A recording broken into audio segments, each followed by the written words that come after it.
Hebreus capítulo 13, leremos o verso 4. Eu preciso tratar desse assunto aqui, nesta manhã, e eu quero te convidar a se abrir ao Espírito Santo para a informação ou as informações que você estará recebendo nesta manhã. Julgo de muita importância, é uma mensagem preventiva, portanto eu não estou falando aqui para ninguém como se fosse uma carapuça. Eu não sou homem disso, nem eu, tampouco pastor Dail e pastor Éder. Mas nós queremos trazer aqui uma orientação para o povo de Deus. Hebreus capítulo 13, verso 4. Digno de honra entre todos seja o matrimônio. Perceba vocês que Deus dá muito valor ao casamento, muito valor. Casamento, não é ajuntamento não, irmã, é casamento. Deus é claro, matrimônio, casamento, digno de honra. Dignifica a Deus, honra a Deus. Não é uma casualidade, é honrar a Deus. Digno de honra entre todos, seja o matrimônio, bem como o leito. Leito no grego é coito, sexo, cama. O sexo sem mácula, sem mancha, sem pecaminosidade, sem sujidade. E aí então ele conclui dizendo, porém, aos fornicários, algumas traduções prostituição, porneia, a mesma coisa, e aos adúlteros, Deus os julgará. Amém? Você leu aí? Amém. Vou ler agora sozinho. Digno de honra entre todos, seja o matrimônio, bem como o leito sem mácula. Porém, aos fornicários e aos adúlteros, Deus os julgará. Então eu quero nesta manhã falar para vocês que estão aqui, fuja dos pecados sexuais. Eu acabei de lhes contar duas preocupações do meu coração, compartilhado por duas famílias. Uma garota com 10 anos de idade, viciada em pornografia. E eu fiz questão de falar isso aqui perto dos seus filhos, porque eu poderia falar só com os pais. Mas os nossos filhos precisam saber que eles também podem se tornar vítimas das armadilhas de Satanás. E o diabo não tem dó de uma criança no ventre, quanto mais na idade que o seu filho se encontra. E falei também de uma de 12 anos que tirou uma foto dentro do seu quarto, nua, e mandou para o garoto, seu namorado. E o garoto mandou a foto para os amigos dos amigos dos amigos, amigos dos amigos, e correu o mundo, está lá a menina envergonhada, a família destruída, porque a vida inteira primou pela decência, pela ordem, pela disciplina, uma criação ímpar, e isso trouxe um estrago para aquela família. Deus criou o sexo, irmão. O sexo é puro, santo e bom, dependendo de quem está praticando e com que finalidade está praticando. Esse texto que nós acabamos de ler, ele nos mostra aqui uma prática sexual saudável, obrigado meu irmão, e duas práticas sexuais condenáveis pelo Senhor, a ponto de dizer que Deus vai julgar essas práticas. Então, existem pecados sexuais. A cultura prevalecente, irmãos, ela rejeita o padrão divino. Outro dia eu mostrei aqui um outdoor dizendo assim, adultere-se, depois fale conosco. Era um escritório de advocacia. Dizendo, adultere-se, depois liga para a gente que nós vamos resolver o problema que você vai criar para o seu casamento. Nós vamos separar vocês. Então vá, o mundo está assim. A cultura prevalecente aplaude o errado, o enganoso. Os princípios absolutos da palavra de Deus, eles rejeitam, tripudiam, zombam. Então nós vivemos numa sociedade sexólatra. Tudo transpira sexo. Vai vender uma sandália, tem que ter uma mulher seminua. Vai vender uma cerveja, coloca ela entre os seios da mulher, bonita. Aonde o culto ao corpo cada vez mais é incentivado. O padrão da mulher ideal é aquela que tem seios grandes, bumbuns enormes e corpinho de violão. Nada contra você malhar, isso é lícito. depende de qual é o foco, qual é o propósito, qual é o objetivo daquilo que você está fazendo. Os meios de comunicação não só desvirtuam o sexo, mas também banalizam, usando como isca dos desejos, tornando cada dia mais a prática sexual mundana condenada pelo Senhor. Para eles é normal e lícito, que eu vou lhes mostrar aqui. Infelizmente, até nos arraiais evangélicos, há muitos que têm sossobrado diante dos apelos, das propagandas e do padrão sedutor do mundo, naufragando no oceano profundo de suas próprias paixões carnais. Vamos a alguns pecados sexuais, eu quero elencá-los aqui nesta manhã. Muito importante você tomar ciência, você já sabe, mas não custa te orientar e te relembrar. Primeiro deles, são muitos, eu não teria tempo, mas são muitos. Primeiro deles, o próprio texto nos revela, eu já vou citar o primeiro e o segundo, que é o adultério, e também pode colocar aí a fornicação. Adultério é o pecado extraconjugal, na prática sexual. A palavra adúltero, ou adultério, vem do latim ad úterim, colar em outro útero que não seja o seu. Então é pecado perante Deus um homem casado ter uma outra mulher, não importa qual o motivo, qual a razão, qual a circunstância, as desculpas dadas. Se você se aliançou com a mulher da sua mocidade, Deus foi testemunha. E a Bíblia diz que Deus julgará os adúlteros. Deus vai tratar com essa turma que pratica tal ato. Também ele fala da fornicação, que é agora o pecado fora do padrão normal, que é dentro do casamento. Ele mostrou lá o matrimônio, o leito sem mácula. O leito sem mácula, o sexo aprovado é dentro do casamento. Fora do casamento, adultério. E antes do casamento, fornicação. Pecado. É o sexo entre duas pessoas solteiras. Ela pode estar para casar amanhã, se fizer hoje, pecou. E nós estamos vivendo, irmãos, escute o que eu estou lhe falando, nós estamos vivendo numa sociedade evangélica que cada dia tem abraçado o padrão do mundo. Existem exceções, claro. Mas há muitos casaizinhos crentes que estão namorando e que estão transando. E para eles é algo normal.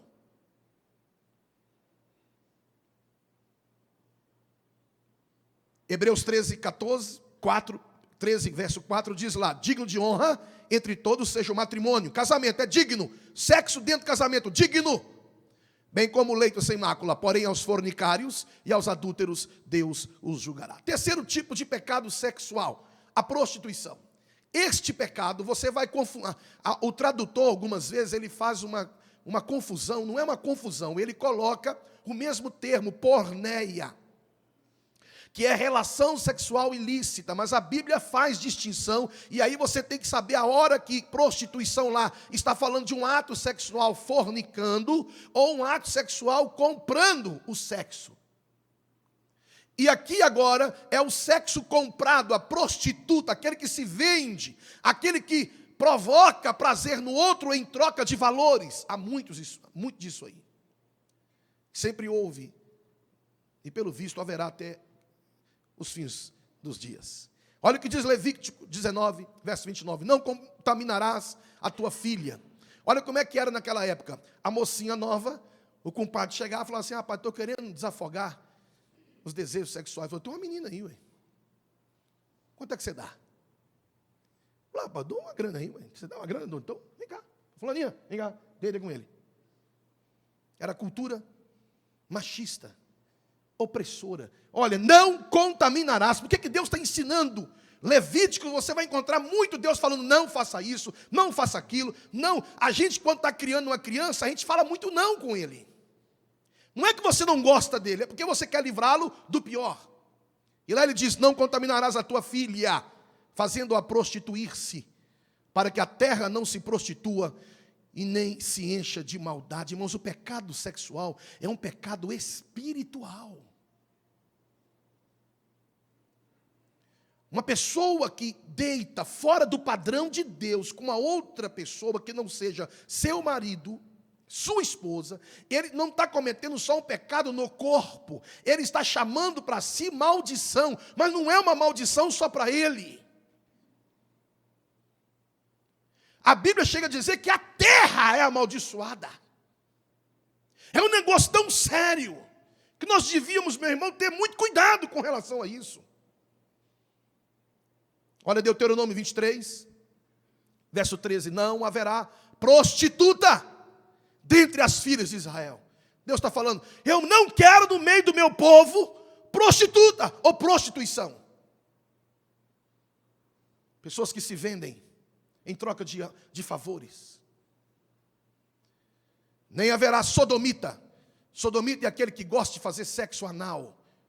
Deixei por último esse assunto aí. Mas aqui já está o texto para te mostrar que Deus não compactua, não aceita no meio do povo dele sodomitas, que é o ativo na relação homossexual. O sodomita é o marido da marida. Ele é um homossexual ativo, o sodomita, aquele que quer fazer sexo anal. E Deus diz, não quero isso dentro do meu povo. Não quero. Não quero. Quarto, pecado sexual, homossexualismo. Olha Levítico 18, verso 22, é muito claro, gente. Eles querem arrancar esse texto da Bíblia. Eu trouxe só esse, tem muitos. Mas ele diz, com homem não te deitarás, como se fosse mulher. O que a Bíblia diz que é o quê?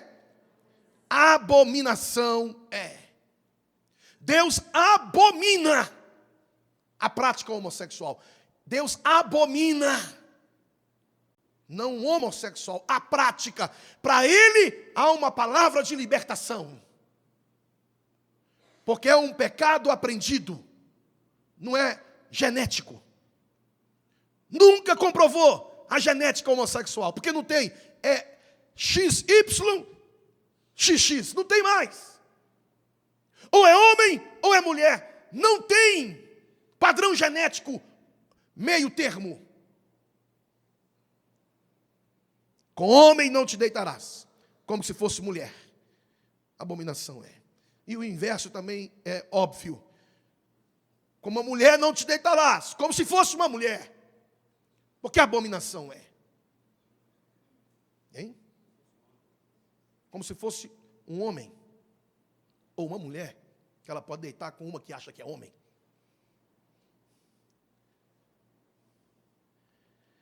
Quinto, bestialidade. Levítico 18, 23. Deus precisava falar isso, irmão? Precisava, porque o pecado é um negócio feio. O pecado desvirtua. O pecado, irmãos, desespiritualiza, desconstrói o ser humano. Você imaginou um homem fazendo sexo com animal? Irmão, é o que mais tem. Para você ter uma ideia, foi aprovada uma lei num país, não me lembro agora o nome, que pode-se fazer sexo com animal. Foi aprovada uma lei. Pode fazer sexo. Só não pode ter o intercurso, a penetração. Então eu posso fazer, o animal pode fazer sexo nela ou nele. Ele não pode fazer no animal, mas o animal pode fazer nele.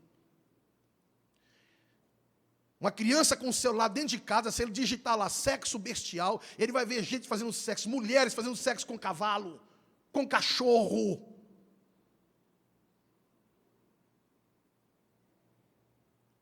Não te deitarás com um animal para te contaminares com ele, nem a mulher se porá perante um animal para juntar-se com ele. Confusão é.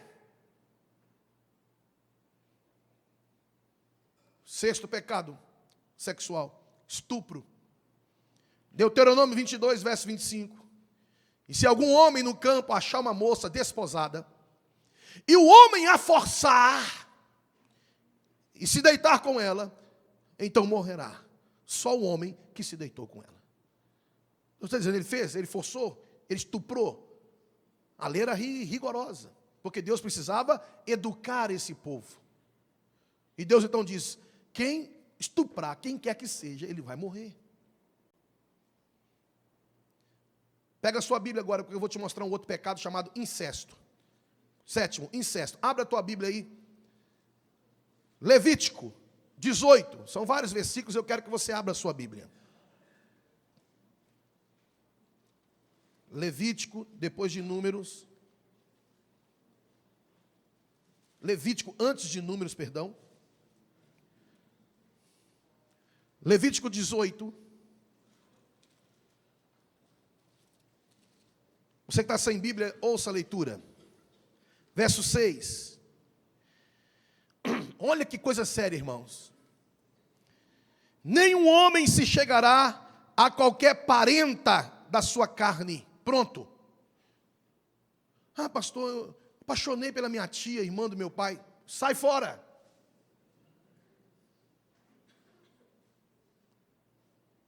Ah, eu gostei do meu irmão. Tem irmão casando com irmão. Olha o que diz aqui. Nenhum homem se chegará a qualquer parenta da sua carne para lhe descobrir a nudez. A Bíblia é polida. Descobrir a nudez é sexo. Eu sou o Senhor. Não descobrirá a nudez de teu pai, fazer sexo com o pai, e de tua mãe. Deus está falando isso aqui por quê? Porque lá no início já teve duas filhas que teve sexo com o pai. Vocês conhecem a história de Ló e suas duas filhas. Não lhe descobrirá a nudez. 8º versículo. Não descobrirás a nudez da mulher de teu pai. Talvez ele seja sua madrasta. Não deitarás com ela.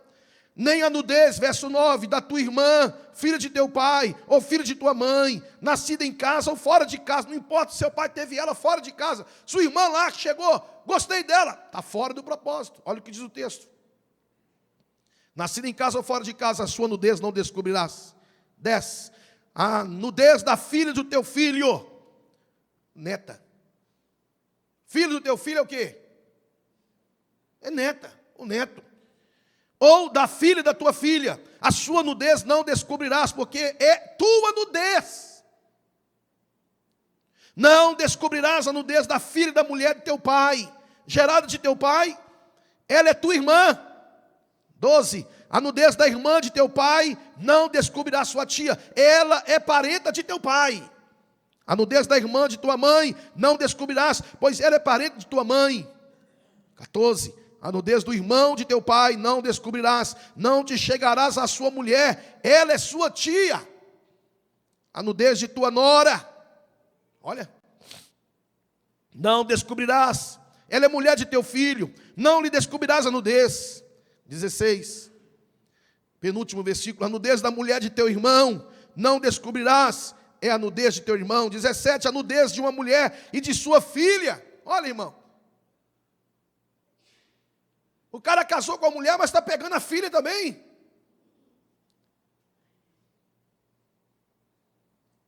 Não descobrirás. Não tomarás a filha de seu filho, nem a filha da sua filha, para descobrir a nudez. Parentes são. Olha como é que termina. Maldade é. Maldade é. Quem está entendendo, diga amém. Outro pecado bíblico. Poligamia.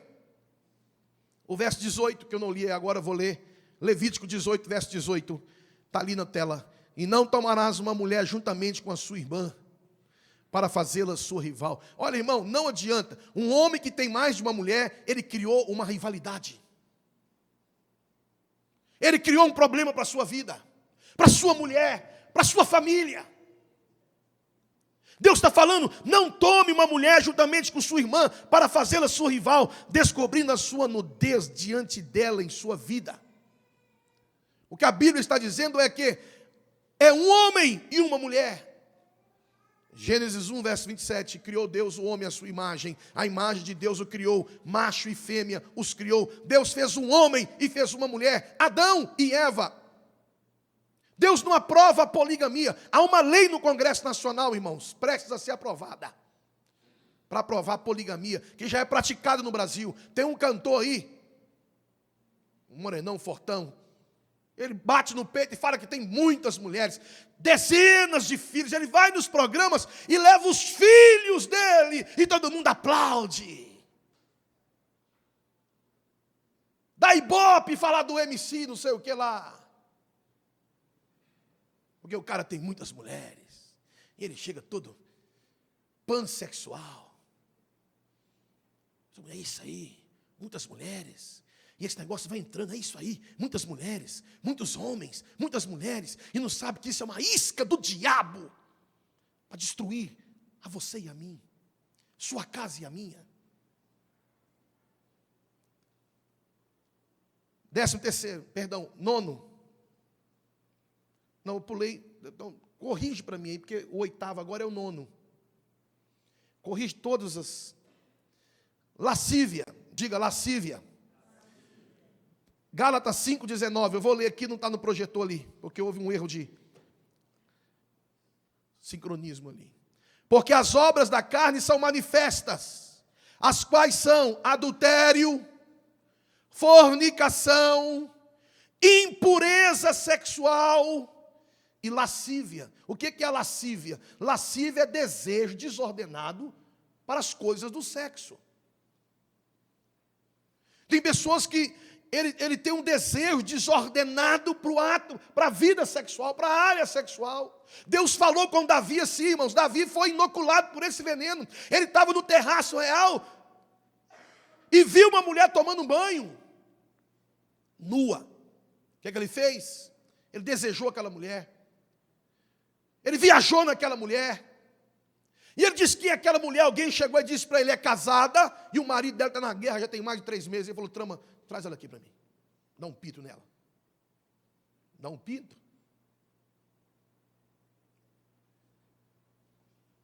Quando a mulher chegou, ele falou assim, já para o quarto.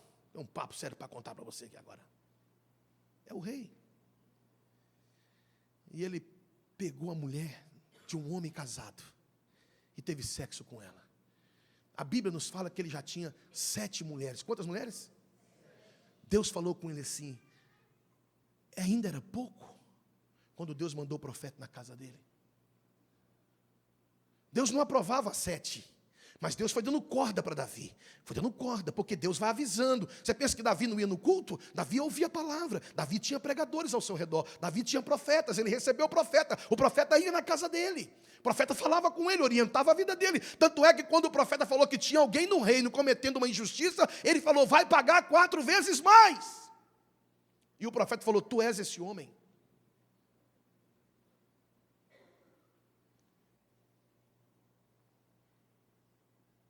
Lascivo, um desejo desordenado. Enquanto ele não transou com aquela mulher, ele não sossegou, depois ele viu o que ele fez. A mulher ficou pejada, a mulher ficou grávida, engravidou. E aí ele trouxe uma ruína, uma destruição, uma transa, irmãos, uma transa. E ele destruiu a família dele, não foram várias, foram uma. Davi foi um grande rei, um péssimo marido, um péssimo pai. Ele viu filhos dele sendo estuprados, ele não pegou a mulher, estuprou a filhinha dele. E quem estuprou a filhinha dele, o próprio irmão, cometeu um incesto. Ele não pegou a mulher e não transou com ela. Transou. Pegaram a filha dele. Pegaram as mulheres dele. Quem pegou? O filho, Absalão. Que ele fez a oculta, o garoto fez as claras. Todas as mulheres foram estupradas pelo filho. Ele não matou. Absalão foi lá e matou Aminon. Tudo que ele plantou, ele colheu. Por causa de quê? Desculpa a expressão, por causa de uma vagina. Nada mais que isso. Você acha que ele amava aquela mulher? Ele queria satisfazer egoisticamente um desejo lascivioso. Pondera, irmão. Pondera, irmã. Vigia, irmão. Vigia, irmã. Deus já te deu. Você tinha 7 na sua casa, Davi.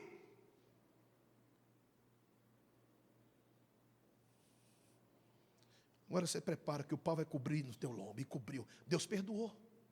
Você está perdoado. Você não vai morrer. Porque o adúltero tinha que morrer. Deus falou, você não vai morrer. Porque você pediu perdão com sinceridade, com verdade. Agora, o fruto que você semeou, você vai colher. A espada nunca mais sairá da tua casa. E pá, e pá, e pá, e pá. Ele tinha um sonho, ele tinha tudo para construir um trono, um palácio para Deus. Deus falou, você não. Sou o próximo filho, vou deixar. Você não. Outro pecado, 10º. Aí eu não tenho versículo, porque são pecados modernos. Pedofilia, que é o sexo praticado com crianças. Tem pedófilo, irmão. Eu vi aquele Magno Malta contando. E dizendo, tem pedófilo que menino com 4 anos já é velha para ele. A tara sexual dele é para criança recém-nascido, de 0 a 1 ano e meio, 2. É o teteco dele. Ele vê uma criancinha de 1 ano e meio, ele excita como se ele estivesse vendo a mulher da capa da Playboy. É coisa do diabo.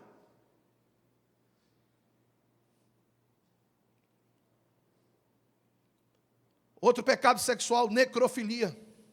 Sexo com defunto. Pasmem vocês, tem pessoas, tem comunidade disso aí na rede social. 12º, masoquismo, que é o sexo com dor. Porque eu vi isso aqui, irmãos, é o que? A cultura pornográfica. A maioria dos filmes pornográficos mostra o cara batendo na mulher, cuspindo na mulher, judiando a mulher, e ela fazendo uma carinha que estava amando. Ele dá umas bolachas nela, ela fala, bate mais, e tal. O cara fala, rapaz, é assim que é bom. Ele vai para casa e quer espancar a mulher dele.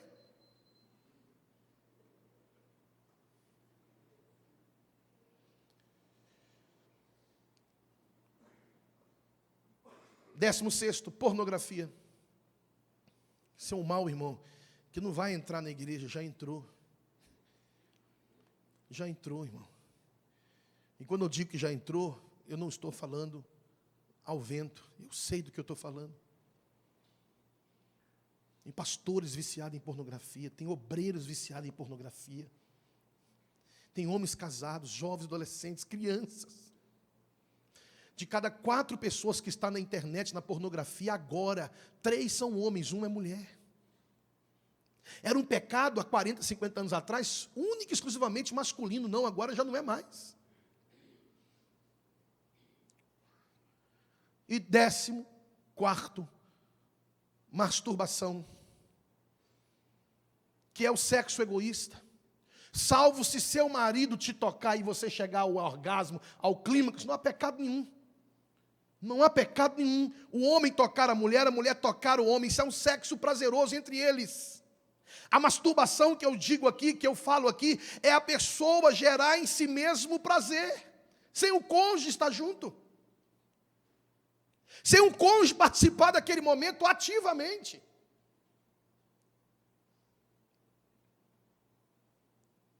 E por fim,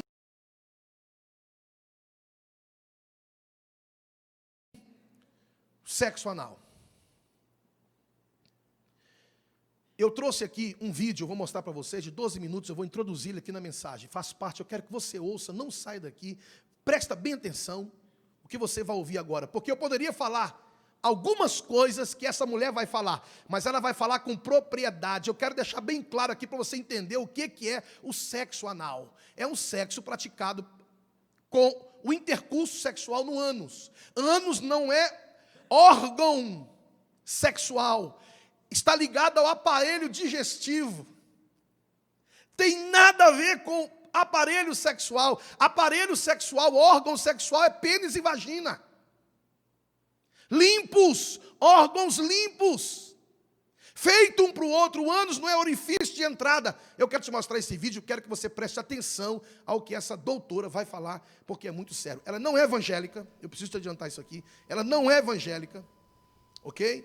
E ela está dando uma palestra para pessoas que estão na área da saúde. Olha o que ela vai falar acerca do intercurso anal. Pode colocar aí. Eu vou falar sobre sexo anal.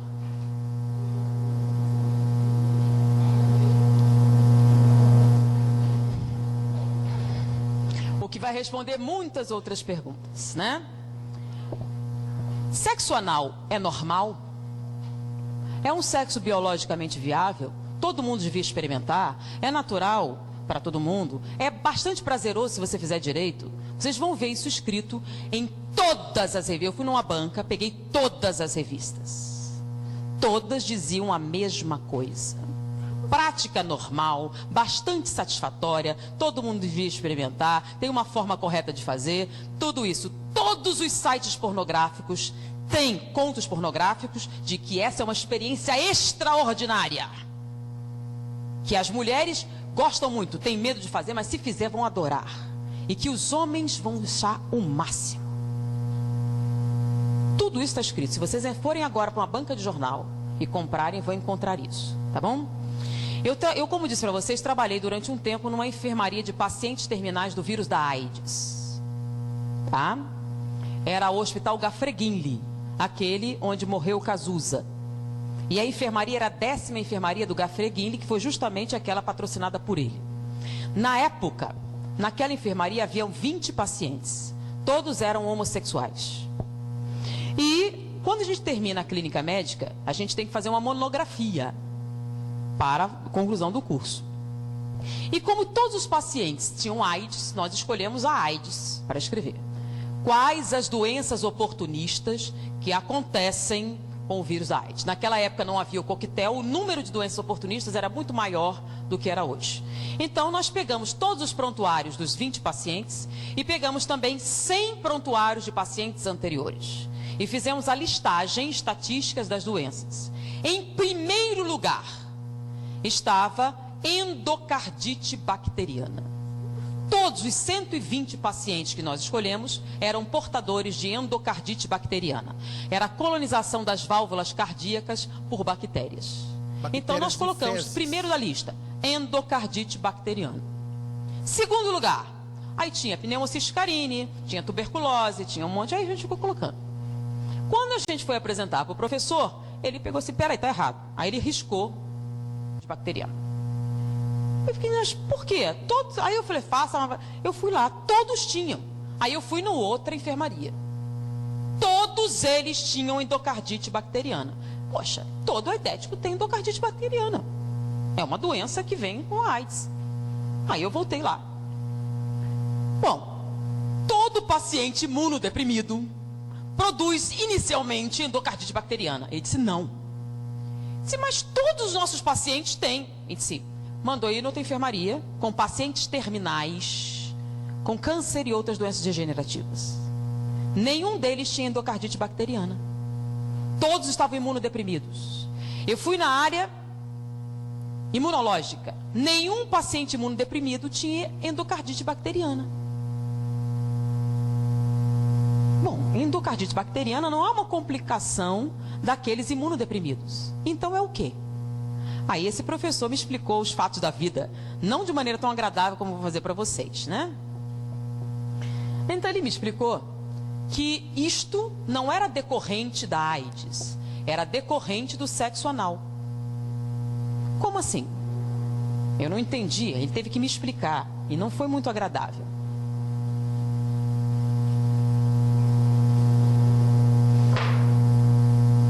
Essa aqui é a vagina feminina, o útero, o ovário.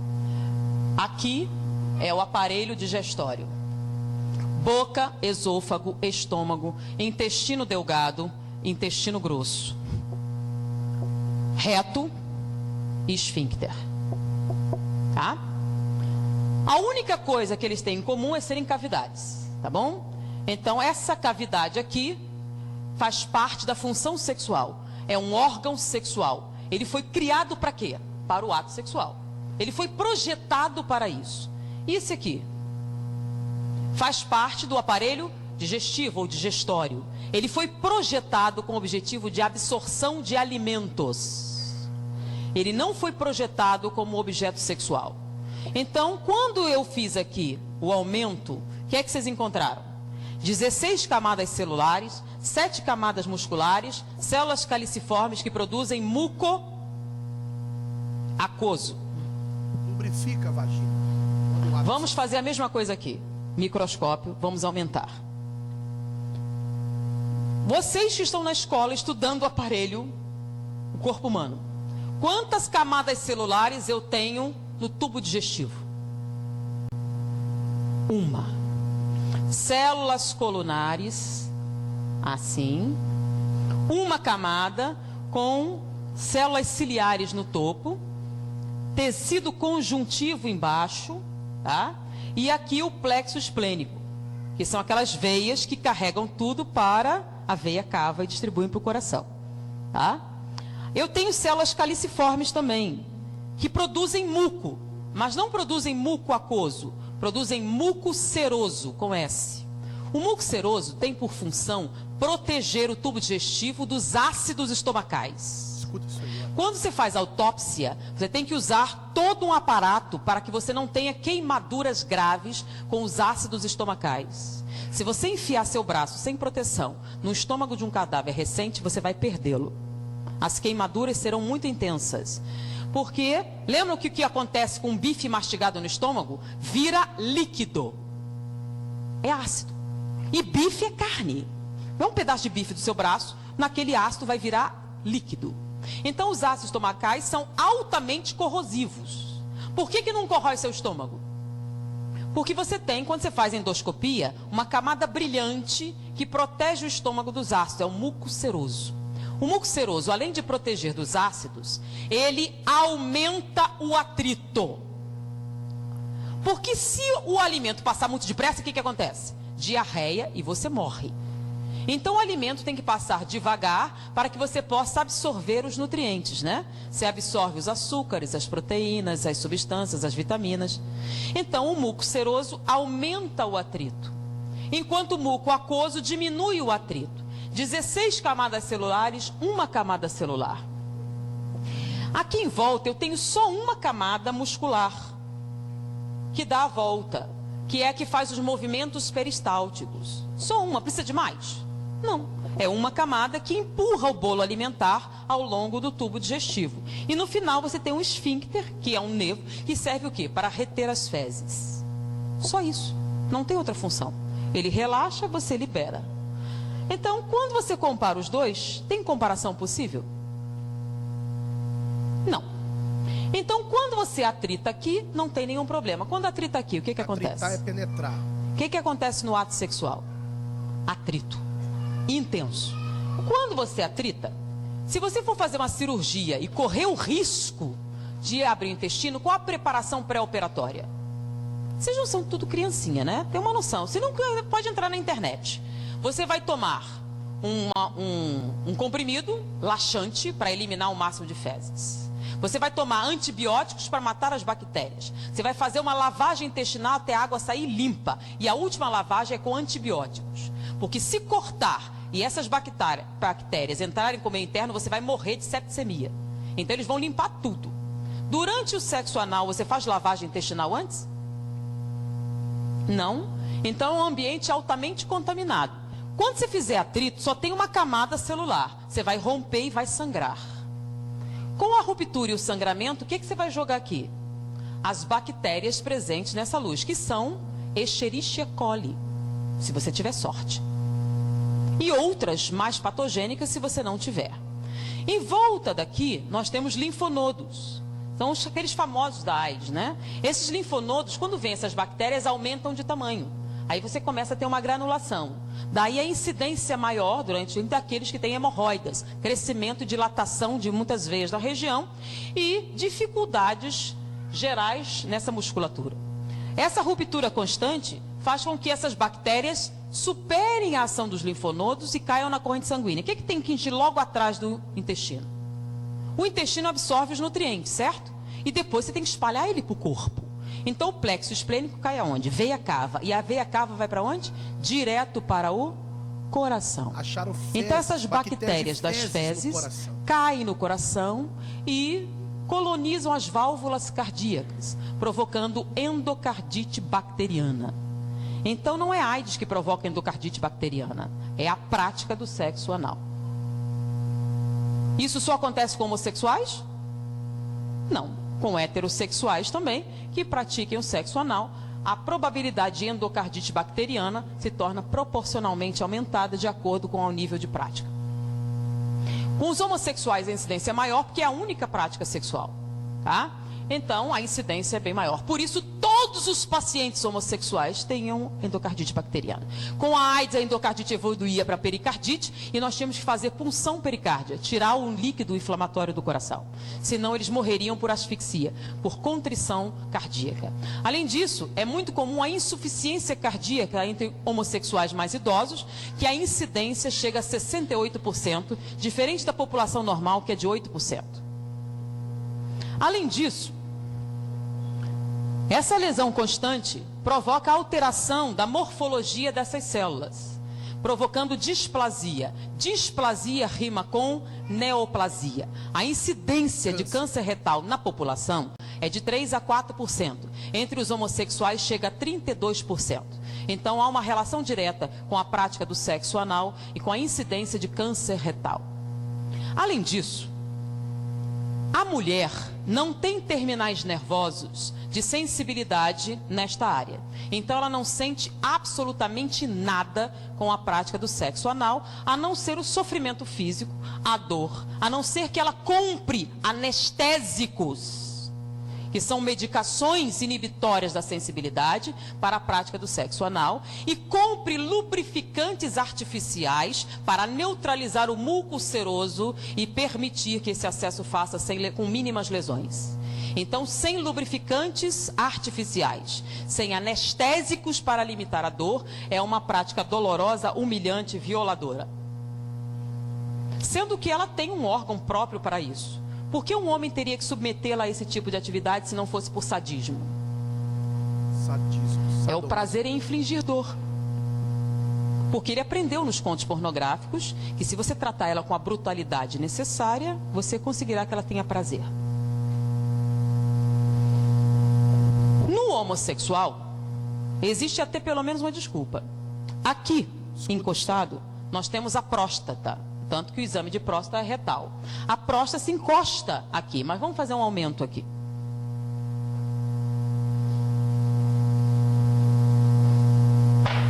Então nós temos aqui o pênis. E aqui atrás nós temos a próstata, tá? Vou aumentar a próstata, ela não tem esse tamanho, ela está aumentada. A próstata, a parte da frente, que dá para os corpos cavernosos, ela tem uma camada córnea. O que é córnea? Espessa, de tecido cartilaginoso. Com que objetivo? No ato sexual não há impacto? Então, se há impacto, para proteger a próstata, que produz o líquido seminal, que vai nutrir os espermatozoides e permitir a sua reprodução, essa camada córnea protege do impacto frontal. Então não há nenhum problema para a próstata, frontal o ato é protegido. sexual. Mas se você impactar por trás, então o ato sexual homossexual tem que ser necessariamente violento. Você tem que bater com força para atingir a próstata. Então é o sexo anal e ele tem que ser violento. Então, a não ser que vocês conversassem pessoalmente com alguém, ninguém ia contar.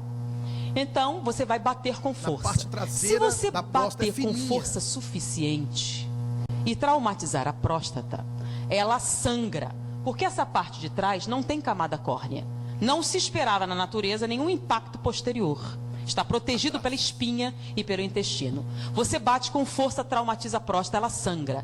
Quando ela sangra, produz células inflamatórias. Ela incha. Se ela inchar e você bater com força suficiente, você vai atingir esse feixe nervoso aqui, que dá origem, que está ligado aos corpos cavernosos. Você pode provocar uma ereção. Se você continuar batendo com força suficiente e inchá-la o suficiente, ela pode sensibilizar os corpos cavernosos e você pode até ter, lá pela quarta ou quinta experiência, uma ejaculação. Mas você só vai conseguir essa ejaculação se após essas múltiplas experiências você conseguir a hiperplasia de próstata, a sua próstata estiver inchada.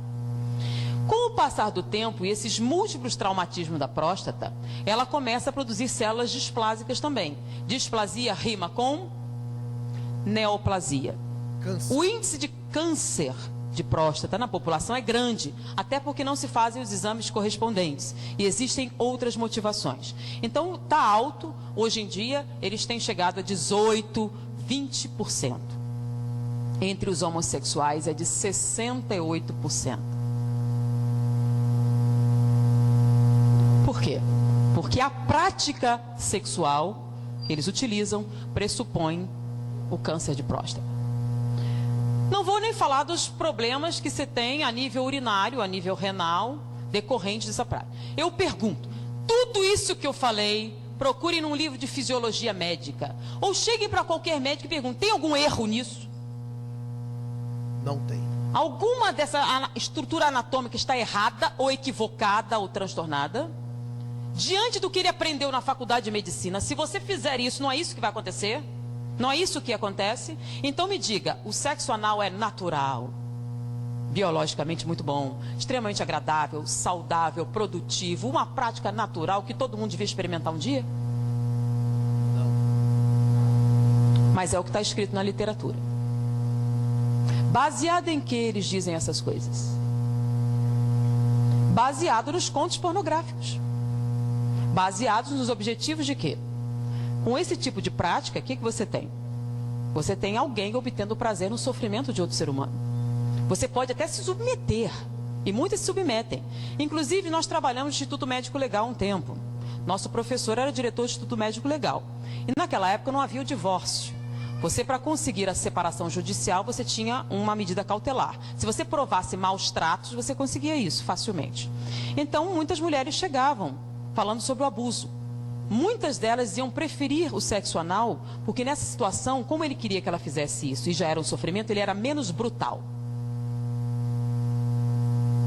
No sexo normal era tão brutalizante, que ela preferia esse, que já doía só pela coisa, então eles batiam menos. Então, diante disso aqui, que as pessoas dizem ser natural, pensem um pouquinho a respeito do que vocês leem, do que vocês escutam, do que dizem na malhação, Isso aí. nas novelas. Tá? E o engraçado é alguns ginecologistas dizerem que o sexo... Eu queria pegar um debate, eu ainda nunca tive a chance de pegar alguém que dissesse, só para eu poder perguntar para ele se ele tinha estudado anatomia e perguntar isso. Eu queria saber como é que ele ia responder. Tá? Então eu sugiro, façam uma pesquisa para ver se essa anatomia que eu falei está correta. Essa análise comparativa para ver se tem razão. E façam essa análise. E me digam se é uma prática saudável. Tá bom? E eu acho que depois disso, muitas perguntas que poderiam sair já são respondidas. Pensem um pouquinho mais. Pensem nas consequências. Pensem no futuro. Pensem no que vocês precisam realmente para serem felizes. E diante disso, vamos orar mais, pedir inspiração, suavizar nossos sentimentos e principalmente não fazer aos outros o que não gostariam que fizessem a você, uma máxima muito importante em nossa vida. Principalmente vocês que são jovens. Vocês têm a oportunidade de ter essa informação. Dividam com seus amigos, dividam com seus pais, dividam com outras pessoas. A partir de hoje, vocês sabem muito mais do que a média dos outros jovens. Foi um prazer estar com vocês. Até a próxima oportunidade. Os irmãos entenderam? Foi explicativo? Eu poderia tentar falar alguma coisa aqui, mas eu teria a sabedoria que essa mulher tem para tecnicamente explicar para você e para mim que é uma prática anormal. Então, para concluir, eu quero terminar com algumas conclusões. Primeiro, reconheça que a sexualidade é um dom de Deus e é bênção. Gênesis 2, 24, 25, portanto, deixará o varão seu pai e sua mãe, e apegar-se-á à sua mulher, e ambos serão uma só carne, e ambos estavam nus. Está falando de sexualidade. Homem e mulher não se envergonhavam. Provérbios 5, 18, seja bendito o teu manancial, alegra-te com a mulher da tua mocidade, como serva amorosa e gazela graciosa, sacia-te os seus seios em todo o tempo, e pelo seu amor ser atraído perpetuamente, ser atraído pelo amor da sua mulher. E por que, filho meu, andarias atraído pela estranha e abraçaria os seios da estrangeira?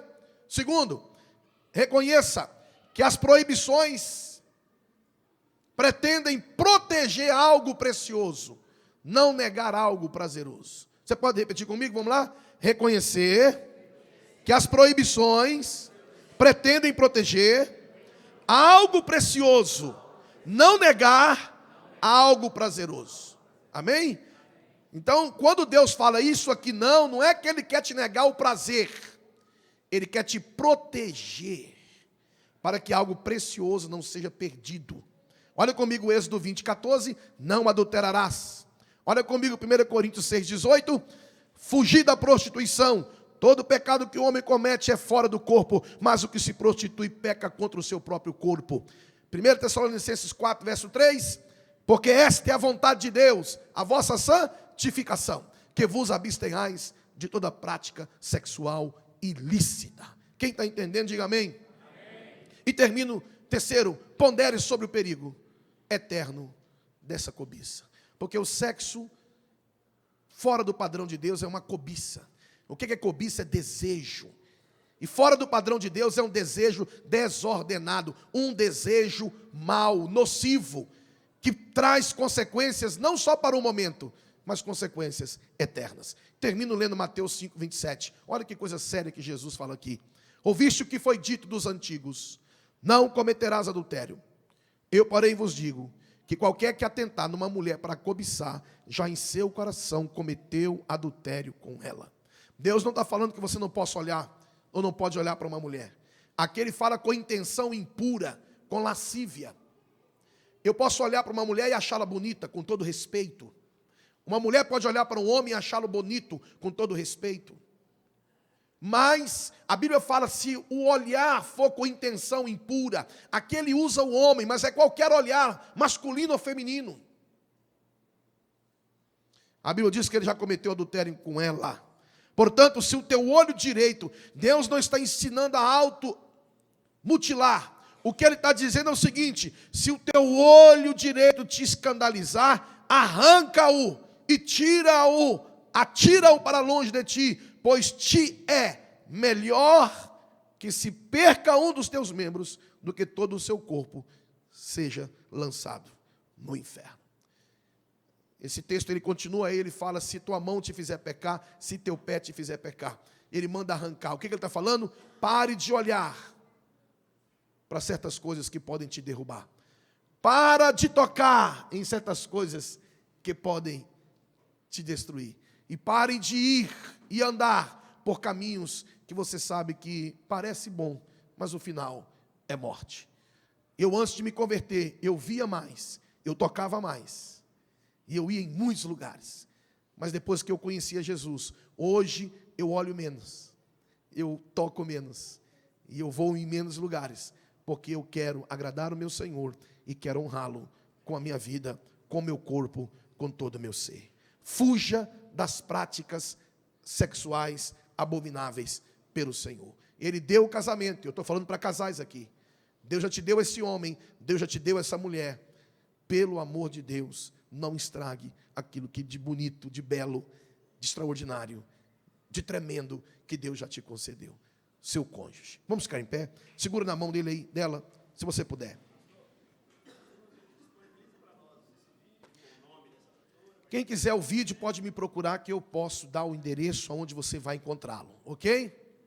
Muito explicativo. Eu repito, essa mulher não é evangélica, mas ela não é evangélica e ela é uma profissional da área. Então nós ouvimos aqui uma profissional da área. A parte religiosa nós estamos fazendo aqui, amém? Mas é muito elucidativo, vale a pena ouvir e compartilhar. Segura o seu cônjuge. Amado Deus, querido Pai, nesta manhã nós queremos te pedir perdão. Quem sabe há pessoas aqui que precisam pedir perdão para o seu cônjuge. A tua palavra diz que quem confessa e deixa alcança misericórdia, mas aquele que encobre nunca prosperará. Não é dinheiro. A prosperidade maior é a eternidade com Deus, é o céu, é andar com Jesus todos os dias e para todo sempre. Não troque o eterno pelo efêmero, pelo passageiro. Acredite, o que você vai ganhar no sexo ilícito não compensa o que você vai perder. Em nome de Jesus. Deus já legalizou a sua vida sexual. Não estrague por causa de um prazer tolo, leviano, e que lá na frente, depois que tudo estiver estragado, destruído, a lamentação, o arrependimento e o desgosto o abate. Por isso, Deus, ajude-nos a dizer não aos pecados sexuais. Ajude-nos, ó Pai, a não cairmos, porque aquele que pensa está em pé, vigie para que não caia. E sustente esse casamento. Não os deixes cair em tentação. Livra este homem, esta mulher, das obras da carne, e que o Senhor derrame unção e graça, para que juntos possam viver a vida comum do lar, a prática sexual saudável e viver segundo o teu querer e a tua vontade. Nós abençoamos cada casal aqui, em nome de Jesus. Amém e amém. Pode dar uma bicotinha se você quiser e pode sentar.